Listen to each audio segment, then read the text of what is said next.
Power star Pawan Kalyan సినిమాలలో పాటలు చాలా క్యాచీ ట్యూన్స్ తో ఉంటాయి.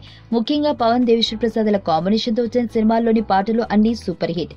గత సంవత్సరం విడుదలైన సర్దార్ గబ్బర్ సింగ్ సినిమా ఘోర పరాజయం చెందిన ఆ మూవీ ఆడియో మాత్రం బాగా సక్సెస్ అయింది. అయితే పవన్ అభిమానులు ఎన్నో అంచనాలు పెట్టుకుని ఎంతగానో ఎదురుచూస్తున్న కాటమరాయుడు మూవీలోని 2 పాటలు విడుదల కావడంతో ఈ సినిమా ఆడియోపై ఒక అవగాహనకొస్తున్నారు పవన్ అభిమానులు. ఈ సినిమాకు సంబంధించిన మొట్టమొదటి పాట మిరా మీరా మీసం పవన్ జనసేన సిద్ధాంతాలకు ప్రతిబింబంగా ఒక ప్రచార గీతంలా ఉంది. కానీ కాటమరాయుడు సినిమాకు సంబంధించి జోష్ ని ఇచ్చే పాటలా లేదు అన్న కామెంట్స్ ఇప్పటికే వచ్చేసాయి. అయితే పవన్ కు ఉన్న ఇమేజ్ రీత్యా ఈ పాటకు యూట్యూబ్ లో వేల సంఖ్యలో లైక్స్ వస్తున్నాయి.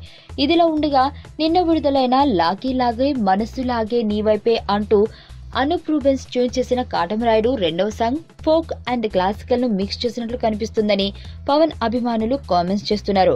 ఈ పాటకు సంబంధించిన ట్యూన్ మరీ సింపుల్ గా ఉండటంతో మాస్ ప్రేక్షకులను ఈ పాట ఎంతవరకు ఆకట్టుకుంటుంది అన్న అనుమానాలు పవన్ అభిమానులు వ్యక్తం చేస్తున్నారు. అంతేకాదు గతంలో పిల్ల నువ్వు లేని జీవితం అంటూ గబ్బర్ సింగ్ లోని పాటల లాగే లాగే మనస్సు లాగే నీవైపే పాటకు సాహిత్యంలో పోలికలున్నాయి అన్న కామెంట్స్ వినిపిస్తున్నాయి. పవన్ సినిమాల విషయంలో ఎన్ని భారీ అంచనాలు ఉంటాయో పవన్ సినిమాల పాటల విషయంలో కూడా అంత భారీ అంచనాలుంటాయి.